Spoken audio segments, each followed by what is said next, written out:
So that one episode on June 14th with no audio. That was scary. And started recording and starting streaming. And streaming is running. That obviously was our best broadcast ever, the one that didn't record.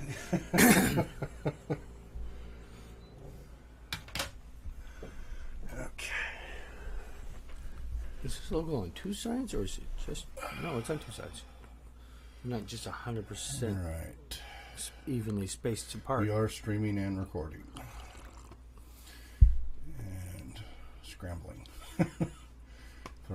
Pull everything up. I really need to wipe Parrot OS off of here. I can't stand GNOME. It's such an inefficient interface. And, okay, let's see. The gnomes of the world are offended. Yeah. It's just the desktop interface. Pull up my little blurb. I'll have to truncate the front of this, but oh well. All right. Are you ready? Ready, willing, and able. Good.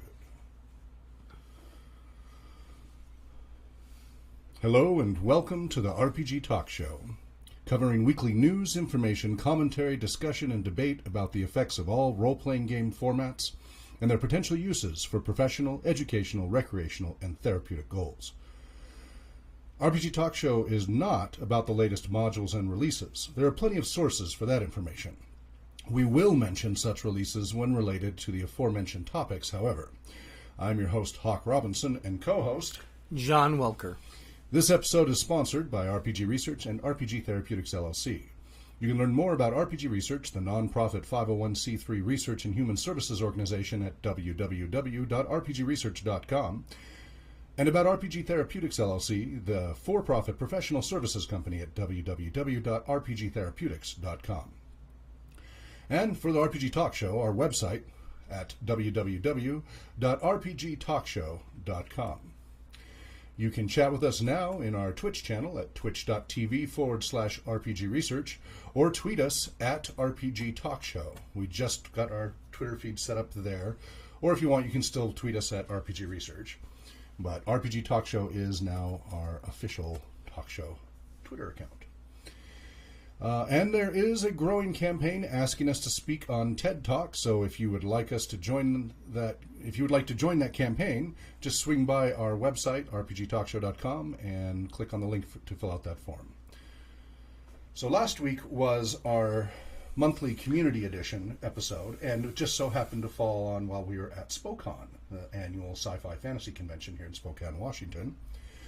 And our community edition, every episode, we generally do cover the greater RPG community in our weekly shows, but during our monthly community edition, which is on the second Saturday of each month, we primarily focus on the rest of the RPG community.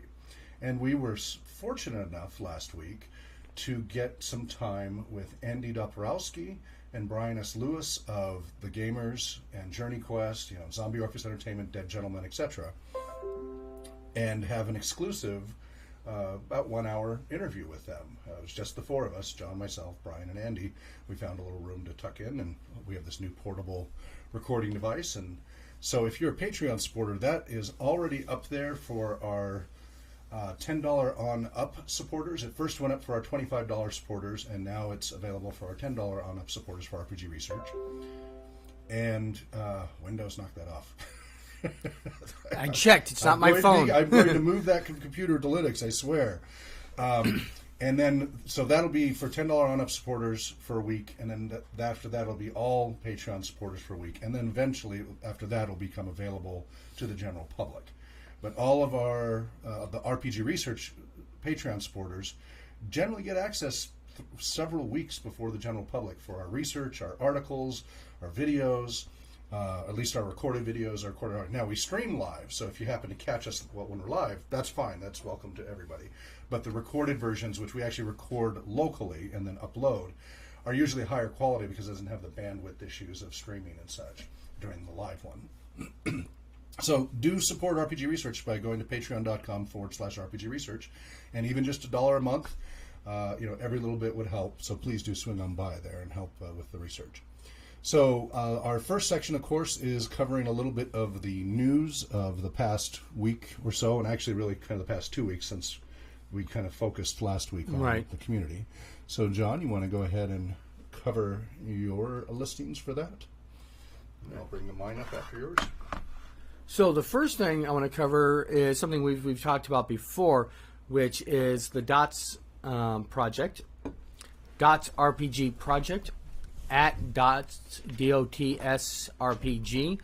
I do believe they have their own website, but they are the makers of the Braille dice. The good ones. The good ones, yes. The ones we've reviewed well. These are the high-quality ones. Unfortunately, had a lot of issues, and hopefully they're going to improve, they said. Yep.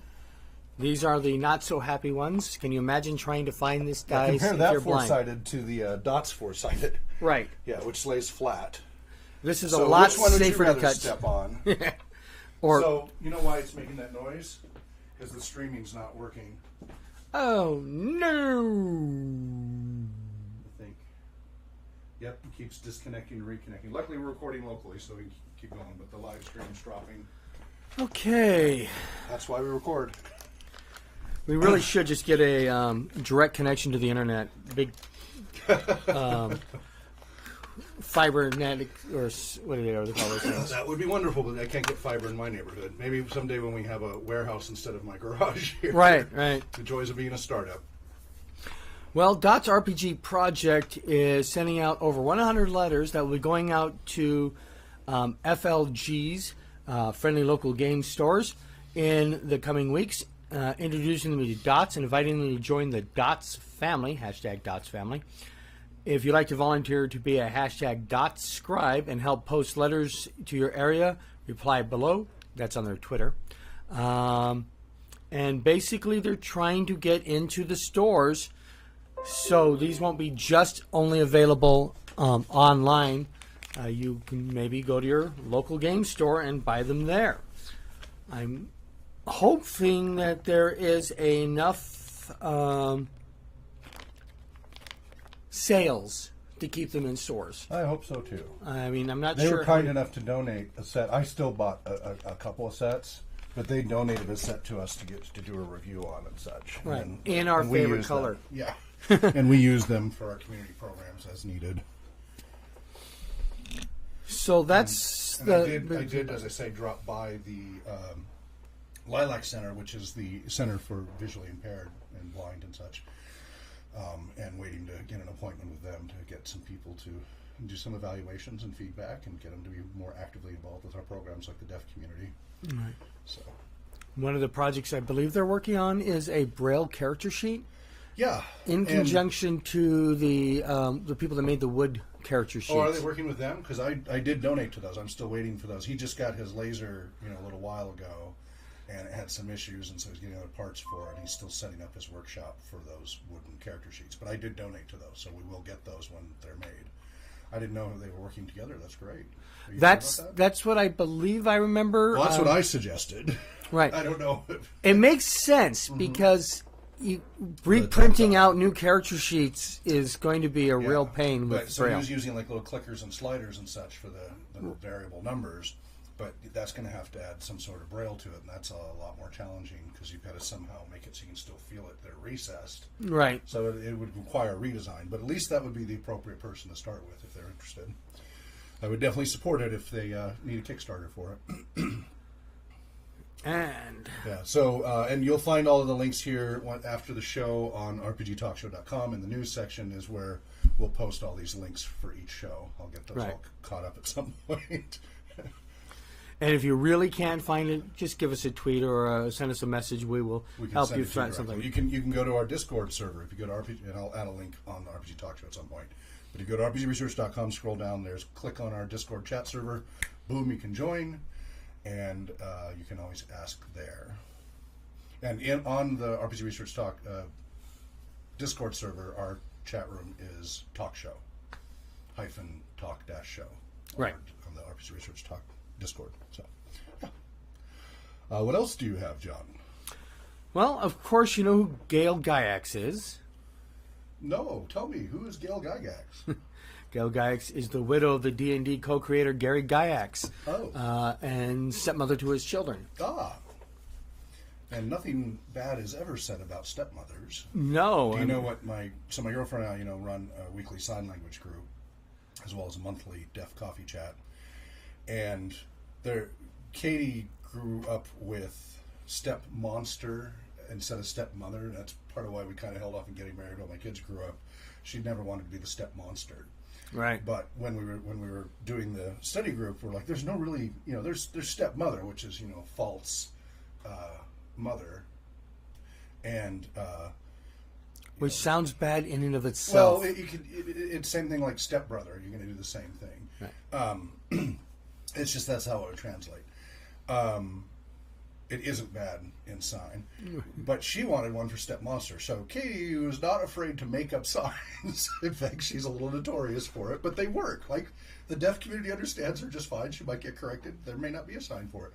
So her sign is step monster, which is your hands, for those of you who can't see it, hands up in the air, right, with claws going, making a monster face, and then step is kind of swiping the tip of your nose. Look, you can look up ASL, but yeah, step monster. And people love that. Anyway, so nothing bad is ever said about stepmothers. Ever. No, they're sacred, and they never get in legal problems like being sued. Until now. Yeah, well, she's actually been sued before. She's been sued by her children over the recent years. Oh, and what for? they wanted GaryCon. And they sued her for that? Right. Ew. But current sue is, this time it's with a movie producer. According to Variety, the Gygax estate partnered with DeSanto to oversee the catalog of published and unpublished works. In June of this year, according to the Courthouse News Service, DeSanto, producer of X-Men and Transformers, sued Gail Gygax, the widow of Gary Gygax, creator of Dungeons & Dragons, claiming they formed a partnership to exploit the brand. But she tried to negotiate a video game deal without him in LA Superior Court. He wants his share of anything that might come out of that. Well, he wants $30 million. $30 million? Yow! $30 million. Yes. Great. And she's quite upset, of course, and she's gone on a bit of a a rant, if you would say. All right. She's claiming things such as elder abuse based on her age. She's 62. That doesn't qualify as elder abuse. Right. I mean, if you have a contractual obligation, I guess it doesn't matter how old you are, you're required to keep it. Yeah. I'm not saying one side or the other, but just because you're being sued, you're not being sued because you're an elder. Right. You're not being taken advantage of because you're an elder. Or so, not to bring politics into it, but with all the lawsuits with Trump, and he's like 70-something, right? Right, yeah. It's all elder abuse. Well, yeah, that's not what constitutes elder abuse. So CNN needs to go off the air for abusing a defenseless elderly old man? Yeah. But if it's going through the courts and such, that's just, that doesn't qualify. I've dealt with elder abuse cases, and that's unfortunate that she would belittle the significance of elder abuse with such a statement. Well, that's unfortunate that's happening. We've seen that before. I mean, I know it well with the Tolkien intellectual property rights. Right. Very litigious situation there, and I've received the brunt of that before. Years ago with Merp.com, the North Role Playing, back in 2004 or something, had dealings with. So there's the Tolkien estate, which is the family.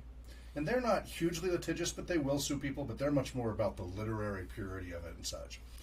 And then there's Tolkien Enterprises, which long ago the family gave the rights to The Hobbit and Lord of the Rings for movies and merchandising and games in perpetuity, effectively.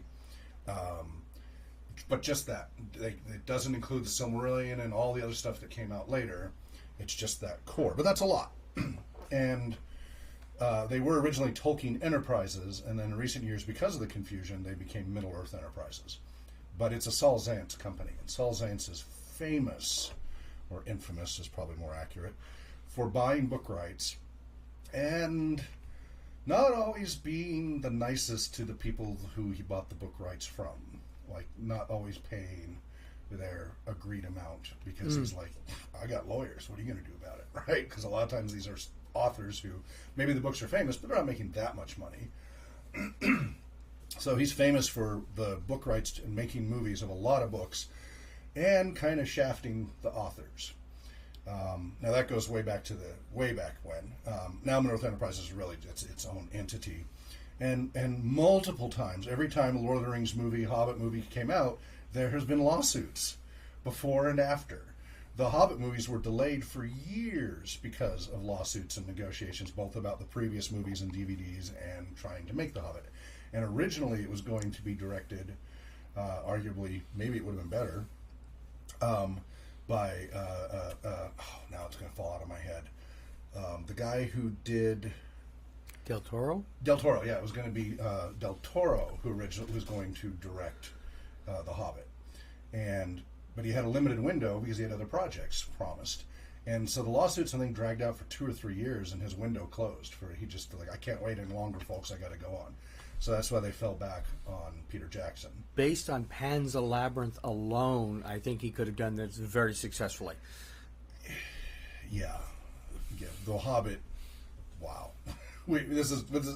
So today at 1 p.m. to 3 p.m. is our monthly Tolkien Society meeting and broadcast. So an hour after we finish this show, I've got the Tolkien Society meeting and broadcast. Right. And and of course a month ago was Tolkien Society. We had our Tolkien Moot, our monthly Tolkien Moot, our annual Tolkien Moot.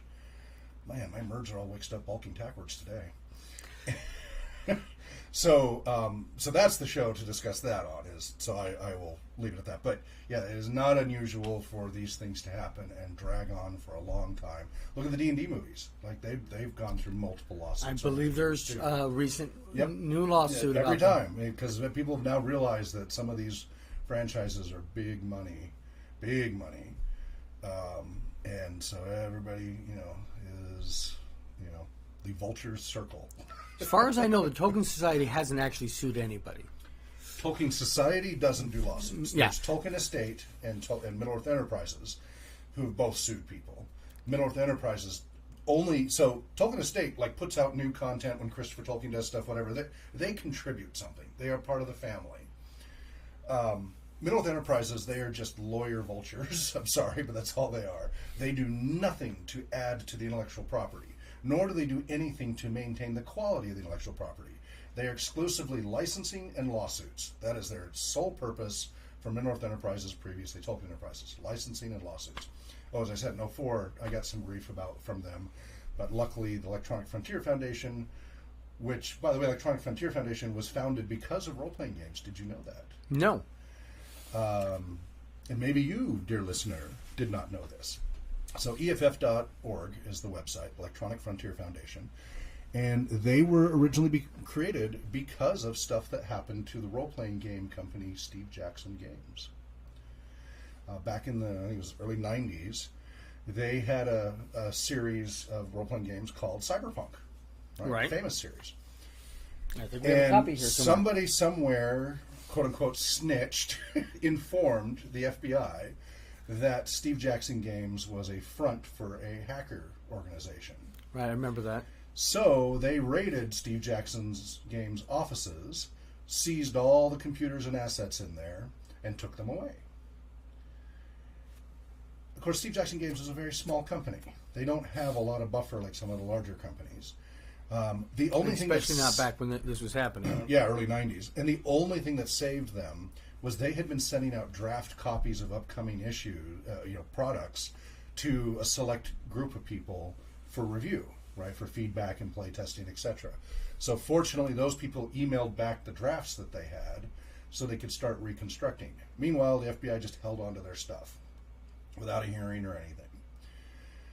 I don't remember the exact timeline of how long it took I think it was at least 6 months, but it might have been a couple of years. I forget. I think it was like in stages stuff happened. Right. It might have taken a couple of years before the FBI dropped the charges or something. I don't remember exactly. But X amount of time went by. That was a significant amount of time that would have destroyed most companies, if not for the community helping keep them alive. And they were able to, they had no computers, right? They were cleaned out. Everybody just had to do what they could to survive. When they finally got the computers back, they were all wiped. Here's your blank slate. Formatted clean. And this is a typical thing that happens, by the way, if the feds raid your system. It is not unusual for them to wipe the systems before you get them back. Having worked in information security and had to see these things happen. Is it just spite? They don't say that. Of course they don't. It is part of the forensics protocol. They're not supposed to do it, but it happens all the time, and it happens because it is spiteful. They dropped all the charges, right? No charges and all of that because it was a complete farce. It was baloney. They wrote a role-playing game about hacking that had nothing to do with telling you how to really hack. It was completely ridiculous. But that was part of the satanic panic and all the other insanity going on. Thank goodness cybermancy wasn't written in the 90s. Cryptomancy. Cryptomancer. Right here. Visual cue. Those who have the camera here, you can see Cryptomancer. And we'll talk a little bit about that because it is worth noting. That'd be a great segue.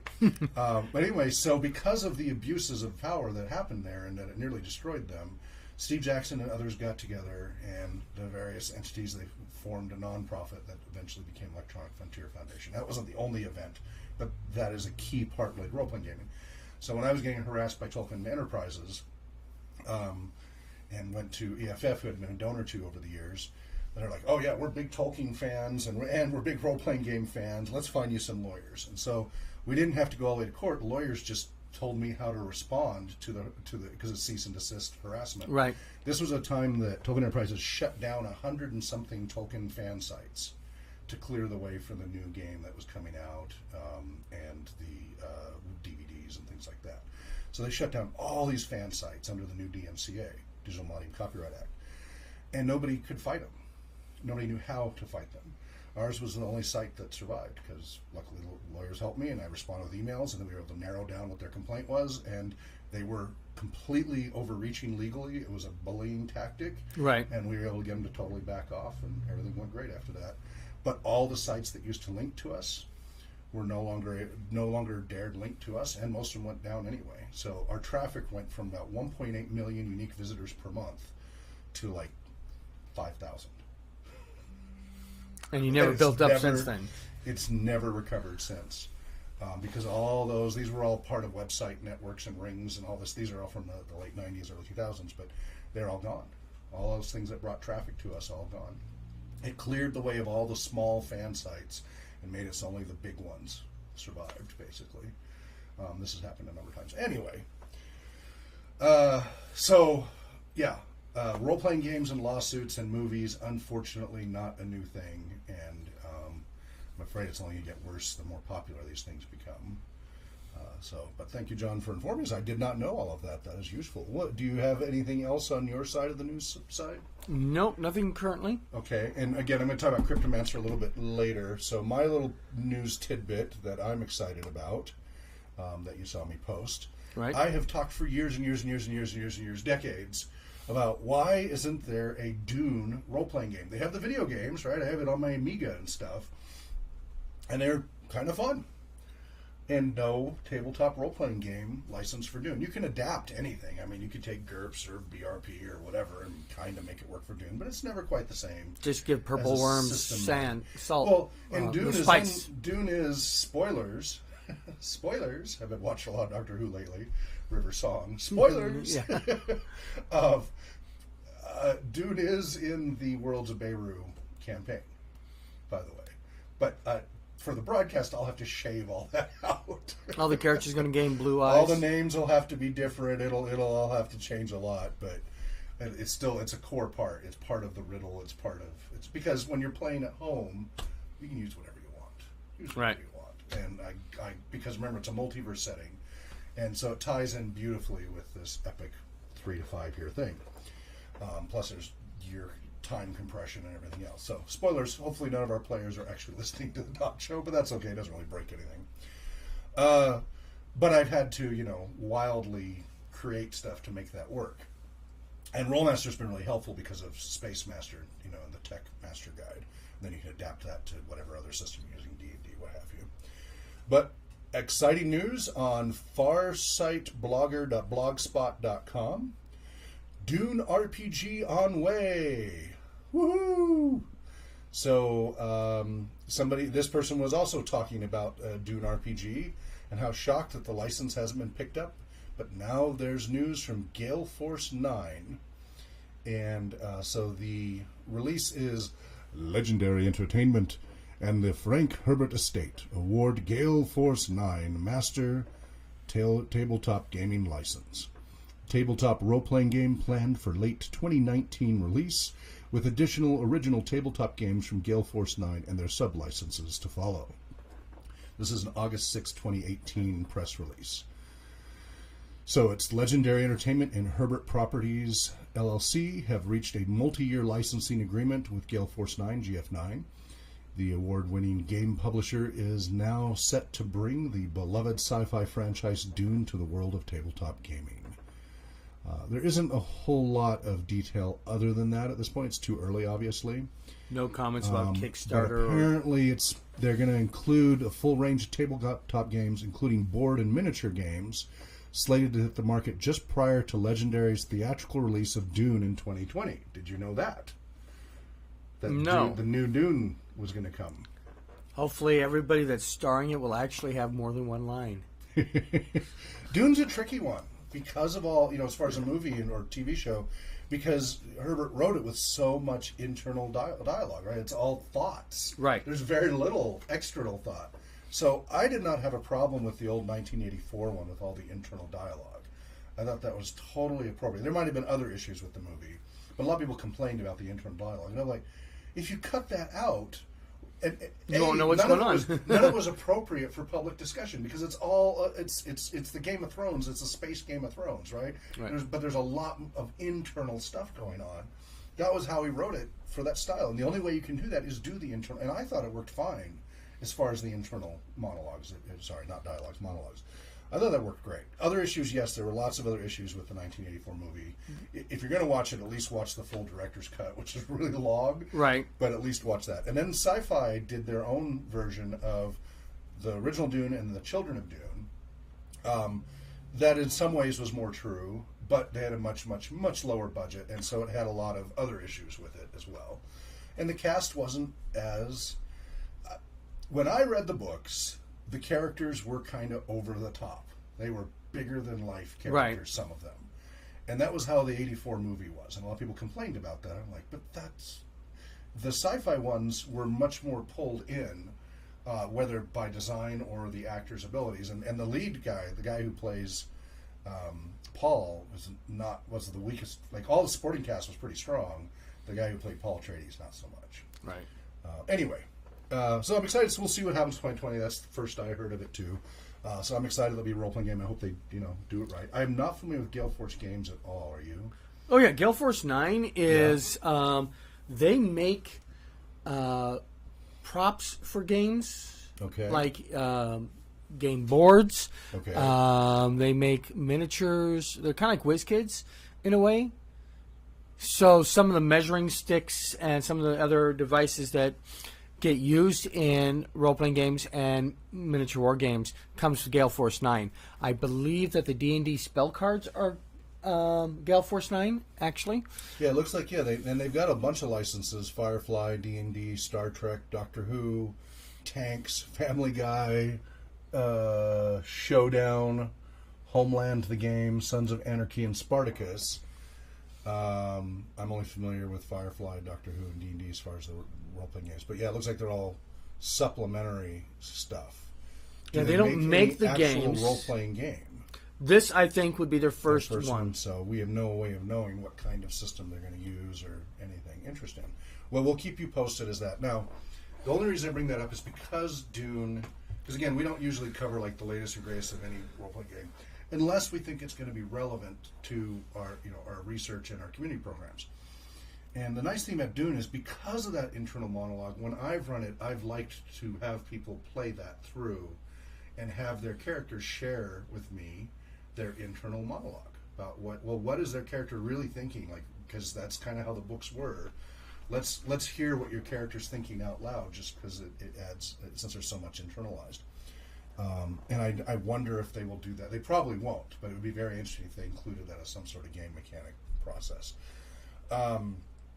Also, because it is kind of a sci-fi version of Game of Thrones, and I mean, of course, it far predates Game of Thrones, but in that it's majorly about political intrigue.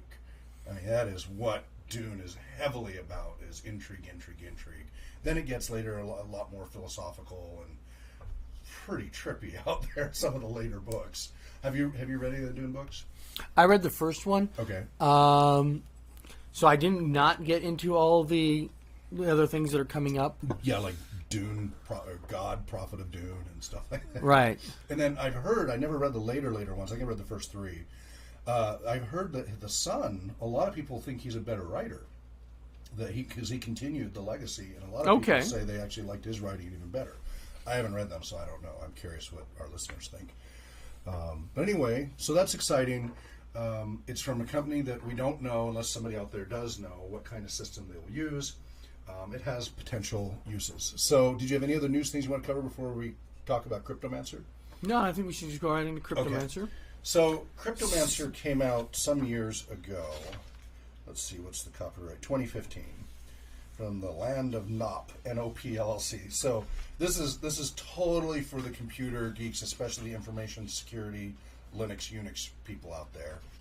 But this is a fantasy role-playing game, not a sci-fi one. Although it turns out part of why he hasn't really worked on this, he's been working on other games that are more like cyberpunk and sci-fi and stuff like that. Okay.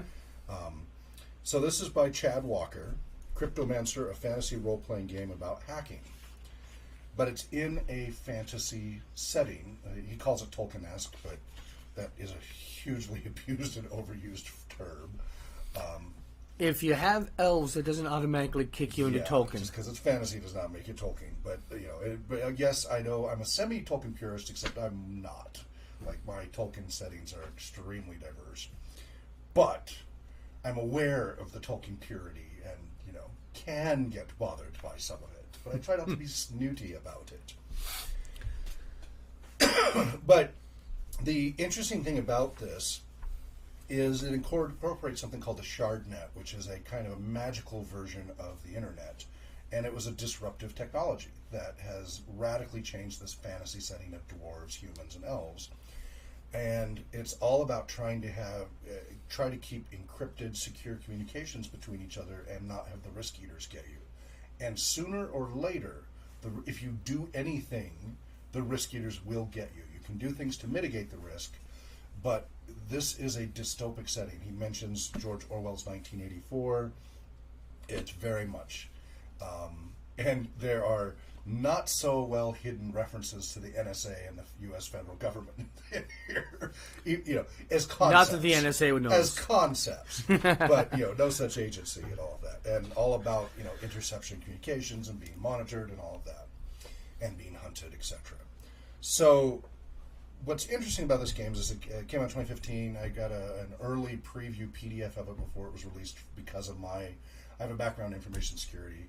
I was published by the SANS Institute on my paper on vulnerabilities in VPN technology and stuff like that back in 2002. As recently as 2015 or so, Google made a major technology decision based on that paper related to Chrome OS and Chrome browser and such, and they referenced my paper directly because of that. And it might have been because of that reference that he became aware of me. I believe it was. So he contacted me saying, hey, I've got this thing that's about, his goal was to help laypersons understand the basics of public key encryption and encryption in general, but in a gamified way, so they get all the concepts without having to know the actual tech. That being said, even the table of contents and chapters are laid out for techies. So I love how the table of contents has your directory permissions in Unix layout and such. So you've got directory read, right, execute, different ownership permissions, owned by root. And all the chapters are, have a slash in them, and then as you go into sub-chapters, they've got extra deep slashes. It's like your T-shirt, So, got root? Yes, the answer is exactly. yes. Exactly. And the photo on RPG Talk Show has that. Yeah. So this didn't really catch on, and it's not surprising. It's pretty specialized. You can still get it on DriveThruRPG as a PDF or a soft copy or a hard copy. So it meets our requirement of you can still get it in both in print. Good. You can still get that thanks to DriveThruRPG. Yay. In fact, if you buy the bundle, you get both the PDF and this and the extra adventures, which is Cloak and Data or Data, I forget the name of it, but there's a supplement of adventures for free that are bundled with it. So I highly recommend checking that out on DriveThruRPG. So it is currently available, even though it hasn't had a lot added to it. It really is a baseline that you have to build with. It is a very different style of play. It is about intrigue and not getting caught. You do not want hack and slashers. Hack and slashers will be taken out. If you got even one hack and slasher in your group, your whole group will probably get taken out very quickly. If you escalate enough, you can get the fireball version of being nuked. But the concepts in here of communicating through a magical equivalent of the internet using encryption and being intercepted and man-in-the-middle attacks and all of that, there are some great ideas in here you don't have to use in the Cryptomancer setting, which isn't hugely fleshed out. It's fleshed out enough. You could run a campaign with it and have some fun. And you don't need techie-minded people. So one of the groups I test played this with, none of them were techies at all. They are totally not techies. They could use their smartphones and that's about it. And as they went through making their characters, and I read through how to learn about symmetric and asymmetric encryption and the examples therein of Alice, Bob and Charlie and what have you, they understood. They got to understand how the private key encryption worked, because then we did it in the game, and they're like, oh, okay, that makes sense, about how to use your shard and everything else, which is invoking your key. And anyway, so it is an effective way to teach laypersons basic encryption standards and encourage people why you want to encrypt all your emails and your communications because of the consequences.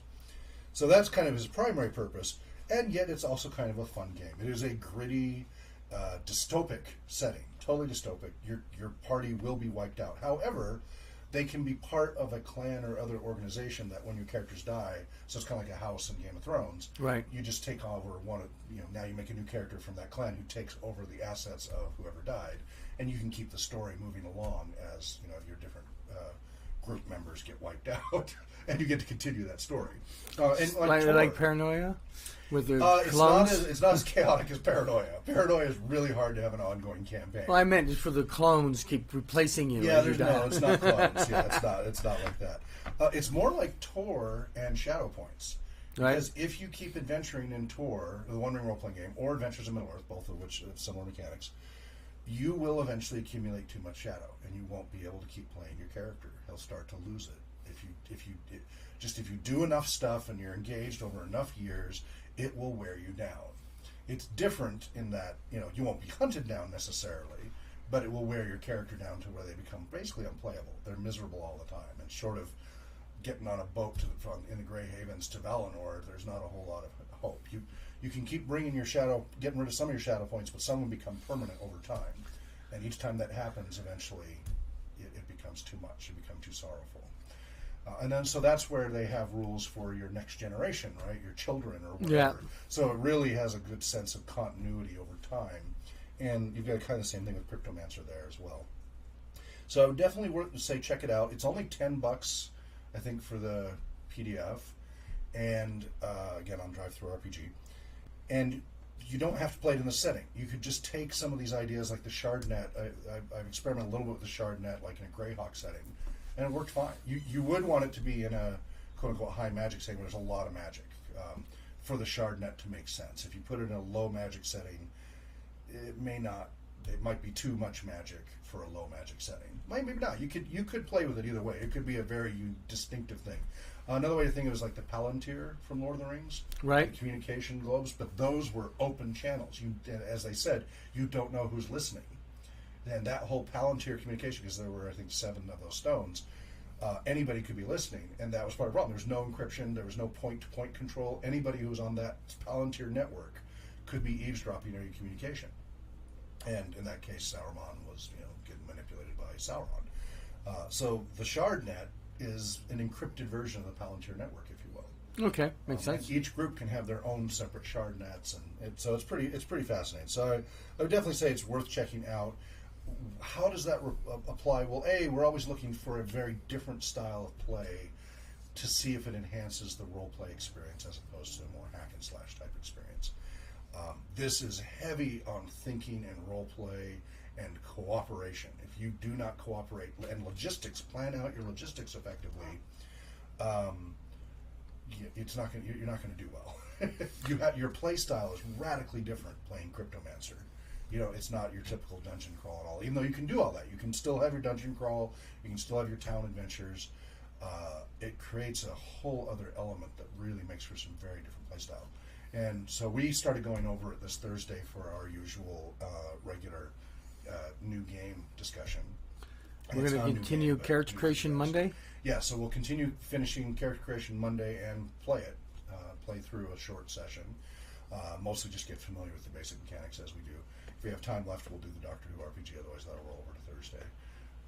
And this was requested by Adam, who's in our Twitch show. He was curious about it, wanted to check it out, was very excited about it. And he's bringing one other friend to come play Monday, so that'll be nice. So do try to be here in person. A little harder to do it remotely, not impossible, but and the resources for this game, you can check it out at cryptorpg.com. You can read little snippets that explain the setting and the basic concepts of the rules. They don't give you a ton, but enough, and then they have links to go buy it. And you can get the form-fillable character sheets. Yeah, all the character sheets. Pre-gens, house sheets, or what are they called? Your clan or whatever. Sheets and stuff to form all that. So, well worth checking out. And that's Cryptomancer by Cruz, Walker, and Retta, and Land of NOP. So, and again, if you're a techie at all, you're going to love this. There's so many techie jokes in it, too. So yeah. Speaking of RPG, or drive-through RPG, Thursday they posted a position for DM's Guild Community Manager. Okay. They specifically requested for CVs. Mm-hmm. So, send CVs to jobs@onebookshelf.com. So I spent the last 2 days converting my resume into CV format. Okay. Apparently I should have just sent the resume. Yeah, because that's just it didn't have to be a set format. That's just another term for resume.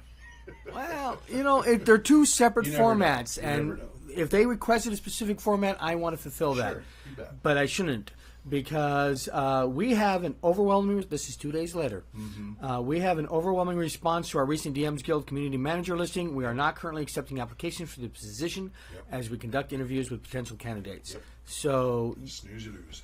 you needed to have applied the moment they did it, a good resume or not. Yep, strike while the iron's hot. And that brings up some news for RPG Therapeutics LLC. I've been getting inundated with requests for our certification program. We've got at least 4 this week, one of them in Brazil and others around the world. And you said some at Spokane as well. The Black Shield Games, who are basically professional game masters, they go from convention to convention, events like that, doing their core system, unlike us with Dungeons and Dragons being the core. That's not our core. Well, I know that bothers me when people think that. But anyway, go ahead. The system that we use a lot, which is Dungeons and Dragons, their system that they primarily use is Fate. Fate, okay. Yeah. Right. With fudge dice and etc. Yep. So they actually came up to me and mentioned that they really like the idea of certification and would like to talk to us more about actually getting them as certified. Okay. And I laid out our criterias and including things. An email or anything from them. Did you need to introduce me or? I'm going to have to email them back and say, hey, we talked about this. Reminder, do you want to continue this conversation? Because it was just a conversation at the Spokane. And to be clear, the certifications are only through RPG Therapeutics LLC, not RPG Research. RPG Research is research and community programs All the other professional services are through RPG Therapeutics LLC, whether it's professional entertainment type settings or therapeutic or educational or getting trained or certified. That's through the LLC. That has to be separate, just to be clear. And so one of the things is I have this online platform, RPG Education, rpg.education. We have had, and it's kind of in its early testing phase. We started launching it last year. We got some early adopters towards the end of last year, and then earlier this year we had half a dozen or so people around the world taking it. It was going really well, a little slowly, but coming along. Then I started in February having all kinds of technical hosting issues with GoDaddy.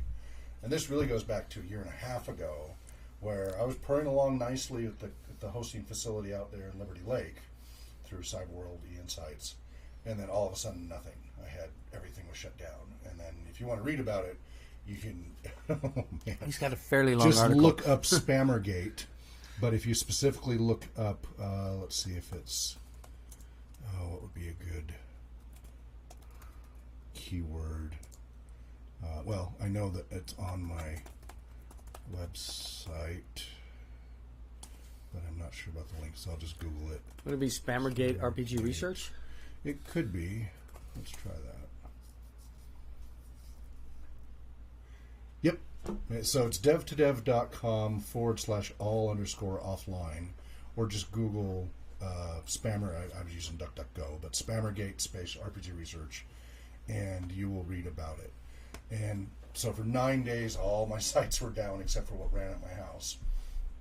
And it was a bloody nightmare, you know, and my server is my physical server. It's because turns out there were a bunch of spammers there, which explains why the hosting was so cheap.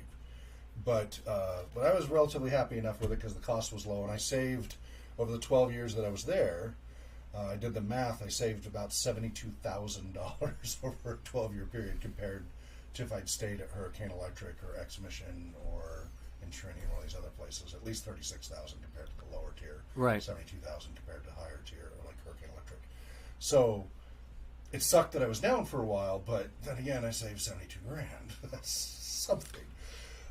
So then I quickly put a bunch of pages up on GoDaddy, temporary, knowing it was temporary, and they're all WordPress PHP, which you've heard me rail about PHP before. Knowing that was temporary, because PHP will sooner or later always bite you in the rear. My general experience is after about a year, it falls apart. Well, guess how long it's been? February was about a year to the day, and Happy birthday! Things started to act up for the temporary hosting. And I've had stuff running out of my house as well. So you'd hit the front page at GoDaddy and then go to the back end of my house. But I had set up rpg.education entirely on GoDaddy's shared hosting. Anyway, the short version is things started to get worse and worse over the coming months, and eventually it blew up completely. And so now I have all the data backed up. So I have all those of you who are taking the classes, it's all there. Your progress is saved as far as I can tell.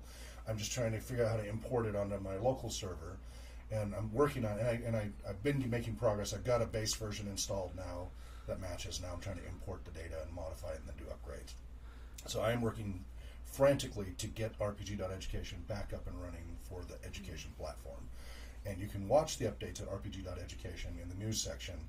You will see my updates as they're coming along. And my hope is the next couple of weeks I'll have that back up and running so that the online classes are available again, because I'm getting inundated with requests, both for just the classes as well as the certifications.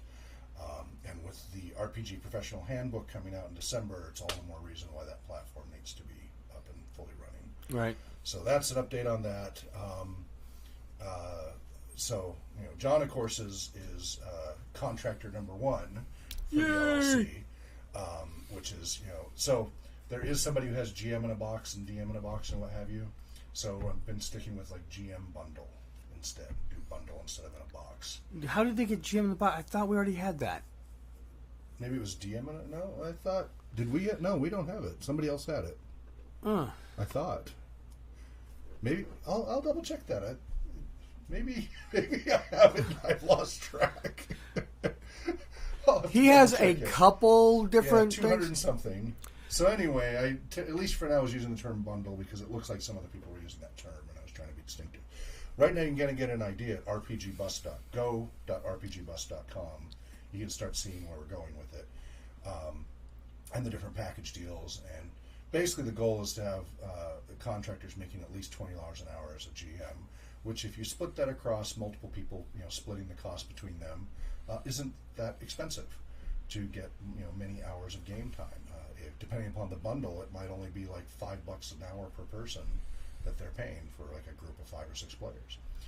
So RPG Therapeutics LLC now has an opening on indeedjobs.com/RPG-therapeutics-LLC for anybody who's actually certified, that's the catch-22, to be a game master contractor for entertainment only, not therapeutic educational settings at this point. But you have to have the RPG Therapeutics LLC certification. And of course, so basically, there's only a handful of people that could possibly have that. That would be you and me and maybe a couple of these other people, but even could have it, right? Right. And what do you know? I'm getting applications anyway, even though it says not negotiable. You must have this certification to be considered. They figure they have it. No, just people will just submit a resume anyway, even though they don't meet the requirements. So it's a little bit annoying. However, I think that's what triggered this inundation of people wanting to get certified. In fact, I know one of them. That's why they were very excited at the idea of being able to contract at $20 an hour. Who would it be? Some people think that's beneath them. A number of people say that's way too low, and I'm like, well, that's the starting pay. It's $45 an hour for tier 3, 4, and stuff. So that's just a baseline. I'm like, well, all right, whatever. If that's beneath you, that's your choice. But I have gotten some grief in the past for $20 an hour being too low. I'm like, well, you must live in San Francisco or New York or something. Where okay, that's poverty pay there, but most of the country they'd be pretty happy. Not to mention that level for gaming. It's better than a living wage. Yeah, and for the educators, it starts around 30, and for the therapists, it starts around 40, 45. And then the senior ones, can be 50 on up. I'm personally 120 an hour, whatever my service is. That's what I charge. So I am not the cheap one to hire. You want to hire John. Me. You want John to run your game. Unless you want me to train you, then it's worth paying me because I have all this training background and such. But anyway, so that's coming along. The bus is coming along. We're still working on the air conditioning nightmare. That's still not working because of that one expansion valve. Right. The 27th of August, we're getting all the springs replaced or refurbished. The front one's completely replaced and the rear one's refurbished and slightly enhanced. So that we can get it aligned, because I went to take it back in and wouldn't align again because of the sagging front spring. So I've taken that there on the 27th. It'll take about 3 days to replace that. And then Friday, we're getting that rear lower window with the shattered glass replaced. Through City Glass, I found a place that would do that. It's too bad I can't put a piece of stained glass there. Yeah. So the bus is coming along. We moved the tour date to launch from August 15th or so to September 17th, give or take. So that is now the current tentative RPG tours at rpgtour.com.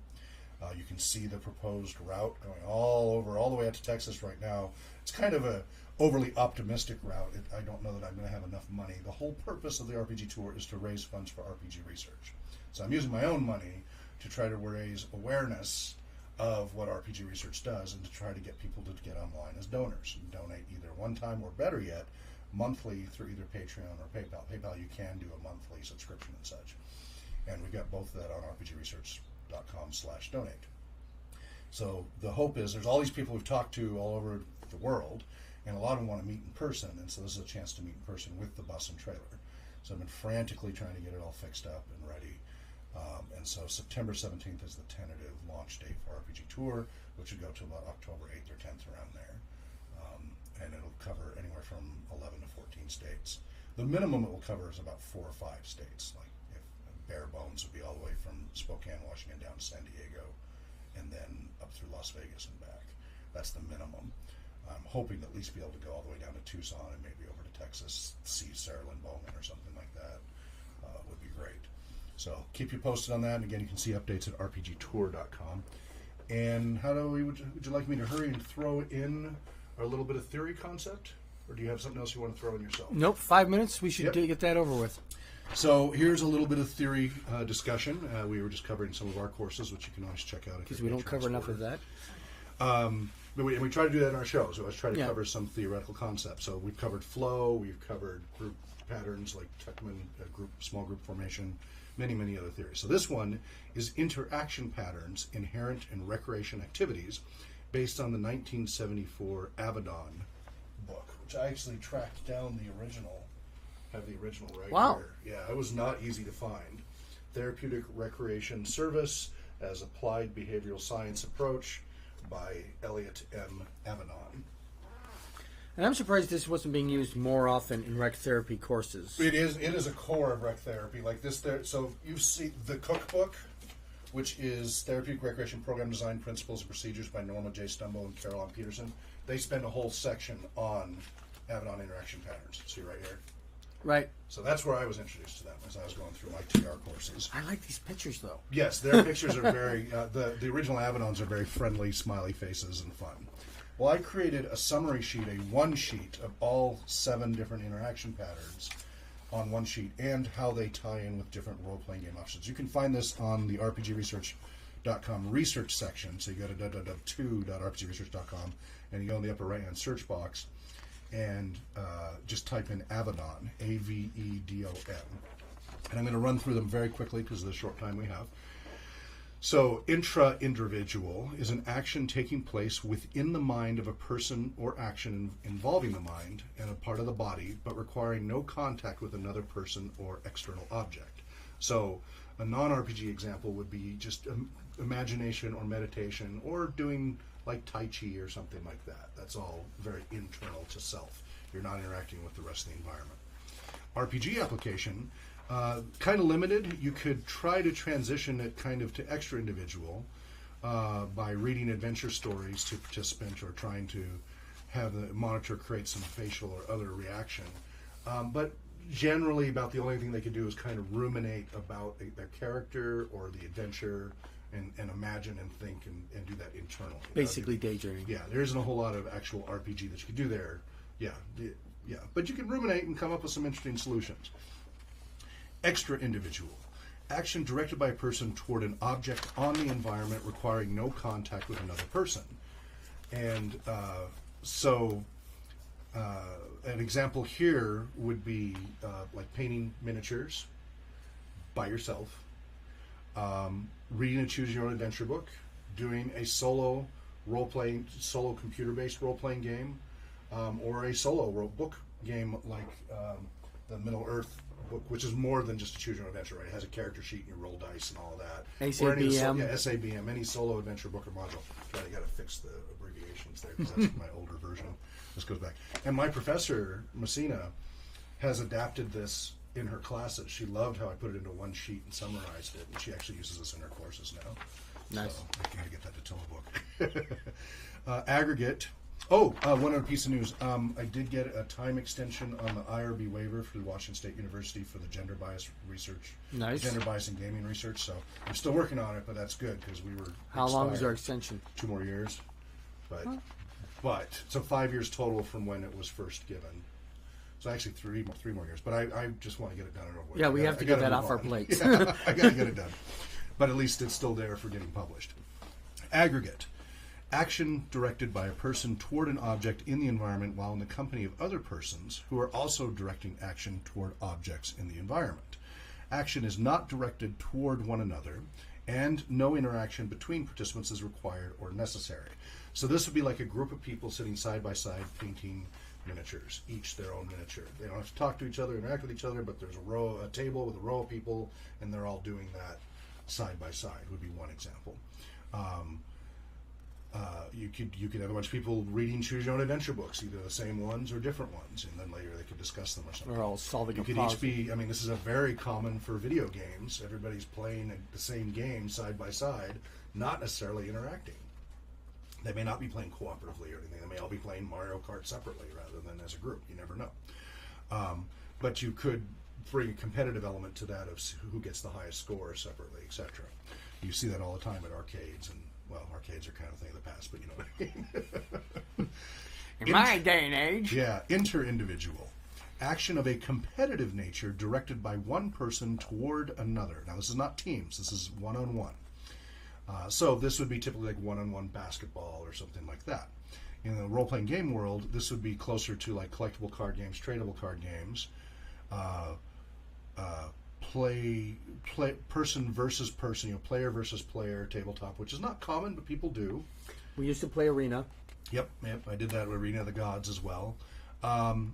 Player versus player in a computer setting, right? They have areas that are PvP and such, and competitive that way.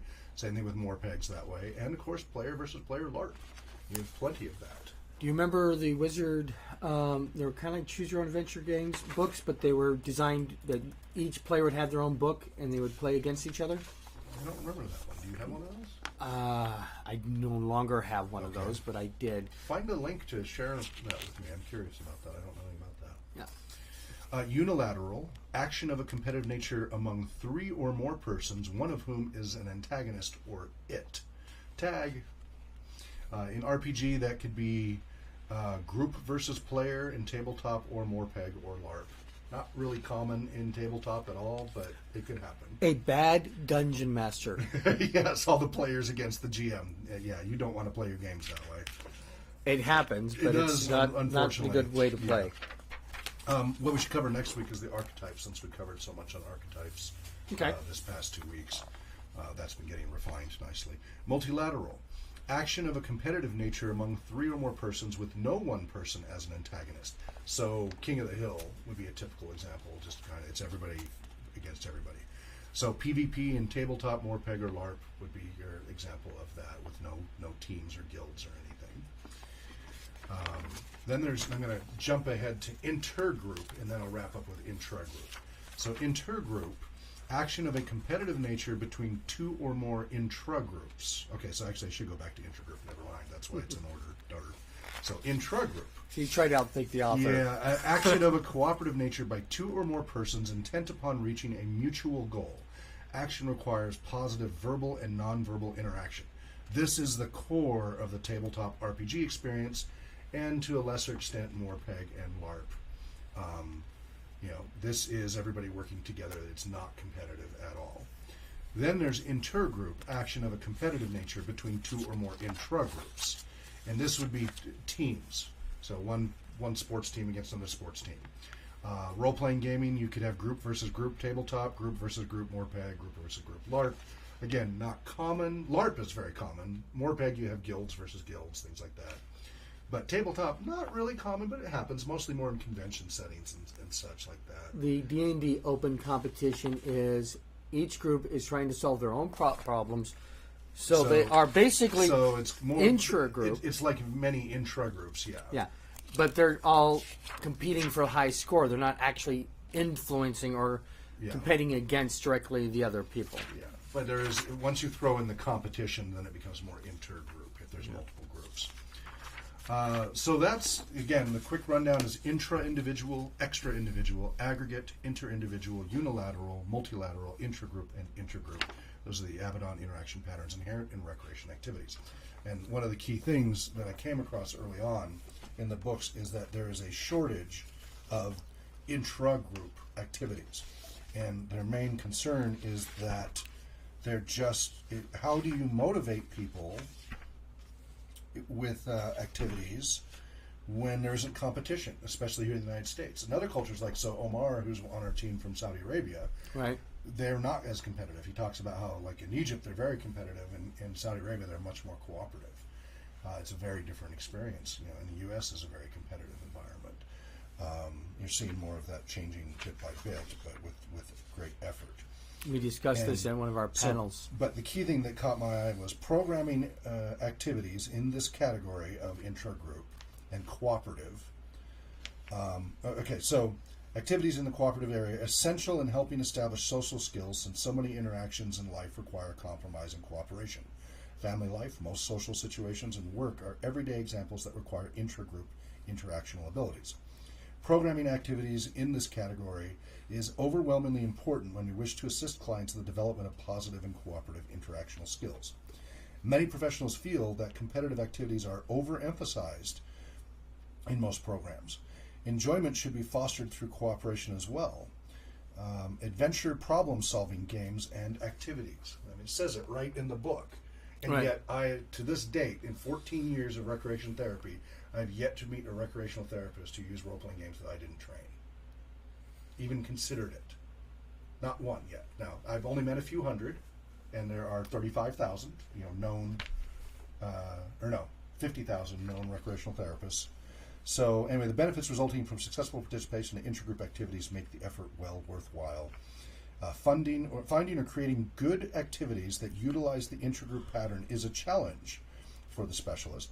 It often is difficult to establish a mutual goal that is attractive enough to the participants to facilitate positive interactions. That's the hardest thing. But that's all about being a good game master and having an adventure that meets the needs of all the different player types. And so when we talk about archetypes next week, or you can check on Patreon, we have our discussions about this already. We talk about player types and archetypes. And so the key thing about understanding archetypes is what motivates a player to play, whether they're an adventurer, an explorer, a socializer, a killer, etc. You have to know, and that's why we do the assessments to figure out where they are on that spectrum, and then make sure that in the adventure and as you're GMing that gets addressed. And that's very important for these interactions, because if you have somebody who's really about competitive and killing and such, you've got to figure out how to still meet their needs in the cooperative setting. And knowing what their favorite genres are, what their level of game complexity is, and what their overall motivations are critical. And so that's we'll cover more of that next week if we remember. Challenge of Champions is a good way to do the competitive and still keep it groups. Challenge of Champions was. So I keep trying to get the first Hero book, Hero RPG. So I have the 5th edition. The green one's 5th edition. But I keep trying to get the 6th edition. I have all the books basically except the first volume, volume 1. For 6th edition. The cheapest I can find is a beat-up version for $90, and they escalate quickly to $500. Gold paper? What's that? Gold paper? Yeah, well, because they're not printing new copies. Right. So, and on Drive-Thru-RPG and stuff, there's only PDFs, and it's been problematic. So, because I keep wanting to go through that, because it's a very complex, flexible system, and I want to take everybody through it. We could do it with 5th edition, but I try to do the latest. But then again, if people can't get it, there's not a whole lot of point, right? If I can't tell people, now that you've learned this, you can go buy this, and you can't go buy it, that's why we have that rule. You have to be able to go buy this, or else what's the point? Exactly. There's no point introducing our clients to this if they can't go get and do it themselves. So that's why we have that rule. Adam was kind of like, well, why do you have that rule? I'm like, well, if you're introducing people to recreational activity, and now they can only go through you for that, you've created an unhealthy dependency. You need to give people that freedom to be able to continue it on their own. So anyway, that's where we're at. We should wrap up. Any last words, John, before we wrap up? Not tonight. All right. So again, you can check us out on rpgtalkshow.com. You can tweet us at rpgtalkshow. That's our brand new Twitter. Be our first tweeter. We have no other tweets yet. We have 3 followers Already? 3? Yeah, one of them is me, but okay. Before we started the show, we only had you, so that's progress. And you can email talkshow at rpgresearch.com, and and we'll enable comments on the rpgtalkshow.com website at some point here, so people can comment as we upload shows and everything. Mm-hmm. But if you want to hear these shows recorded, if you missed the live stream, then swing by patreon.com/RPG Research and join as a Patreon supporter for RPG Research, and you will get early access. If you do $25 a month or more, you get immediate access. Like, I will turn this off and upload the files as is, boom, right away. Then about a week later, $10 on up supporters get it, and then about a week after that, $1 on up supporters get it. And then the following week is the rest of the public. So if you want to get these 3 weeks or longer before the general public, support RPG Research, because it's 501c3 nonprofit doing research and community programs to help improve people's quality of life, and they need your help. So thank you for joining us. We look forward to your comments. We'll be back again next Saturday at 11 a.m. to noon. Wherever you may be well, namarie, and happy gaming. dream well.